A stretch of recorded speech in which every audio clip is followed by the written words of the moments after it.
సుమతి నిజంగా పవన్ కళ్యాణ్ మేనియాతో ఊగిపోతున్నారుగా ఫ్యాన్స్. మరి ఏమనుకుంటున్నావు? ఎక్కడ ఫోటో కనిపించినా ఎక్కడ ఫ్లెక్సీ కనిపించినా పడి పడి దండాలు పెట్టేస్తున్నారు. నిజంగా పవన్ అసలు ఫీల్డ్లోకి రాకుండానే పని కానిచ్చేస్తున్నారు.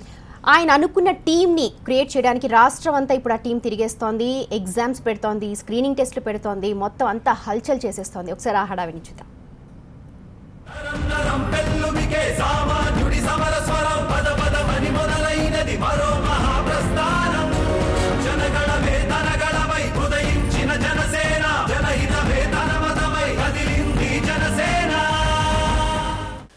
ఏపీలో వైసీపీ టీడీపీ మాత్రమే కాదు, జోరుగా జనసేన కూడా దూసుకొస్తోంది. అటు కాంగ్రెస్ తో కలిసి అన్ని పార్టీలు సభ్యత్వం కోసం ప్రయత్నిస్తుంటే జనసేన యూత్ ను అట్రాక్ట్ చేసే పనిలో పడింది.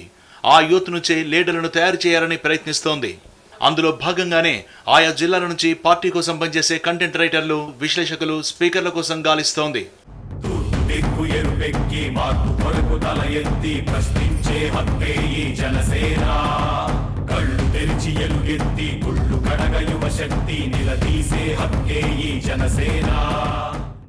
ఫస్ట్ నోటిఫికేషన్ అనంతపురం నుంచి స్టార్ట్ చేసిన జనసేనకు అనూహ్య ఆదరణ దొరికింది. పవన్ అక్కడి నుంచి పోటీ చేస్తా అని చెప్పడంతో పార్టీ పటిష్టత కోసం అభిమానులు, జనసేన కార్యకర్తలు పెద్ద ఎత్తున ఎన్రోల్ చేసుకున్నారు. 4,000 మందికి పైగా జనసేనలో చేరేందుకు పరీక్షలు రాశారు.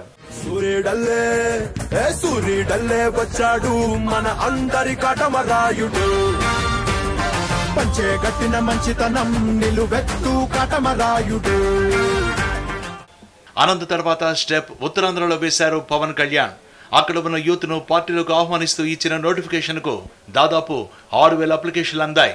వాటిని పరిశీలించడంతో పాటు రిక్రూట్మెంట్ స్టార్ట్ చేయడానికి విశాఖ కేంద్రంగా యాక్షన్ ప్లాన్ మొదలు పెట్టారు. టాలెంట్ పరిశీలన తర్వాత సెలెక్ట్ అయిన వాళ్లతో పవన్ ప్రత్యేకంగా భేటీ అవుతారు. 3 విభాగాల్లో ఈ టాలెంట్ అనేది పరీక్షించడం జరుగుతుంది. 1 స్పీకర్స్, 2 కంటెంట్ రైటర్స్, 3 అనలిస్టులు. వీరిలో ఉన్న టాలెంట్ని ప్రజా సమస్యల పరిష్కారానికి ఎలా ఉపయోగించాలి అనేది ఈ కార్యక్రమం ముఖ్య ఉద్దేశం. ఇది పరీక్ష కాదు, ఇది అవగాహన కలిగించుకోవడానికి మాత్రమే అనేది గమనించాలి. ఈ రిక్రూట్మెంట్ తో పాటే జనసేవా దళం చేయాల్సిన పనులు, ప్రజా ప్రయోజనాలు తదితర అంశాలపై ట్రైనింగ్ కూడా అదే శిబిరంలో ఇస్తున్నారు జనసేన సిబ్బంది.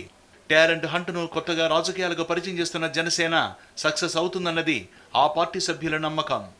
పవన్ కళ్యాణ్ గారు ఈ జనసేన పేరుతో ప్రజలకు సేవ చేయాలని సదుద్దేశంతో రాజకీయాలు రావడం ఆహ్వానించదగ్గ విషయమే. ముఖ్యంగా ఈ జనసేన పార్టీ పట్ల ఈ యువకులు ఎక్కువగా ఆకర్షిస్తున్నారు.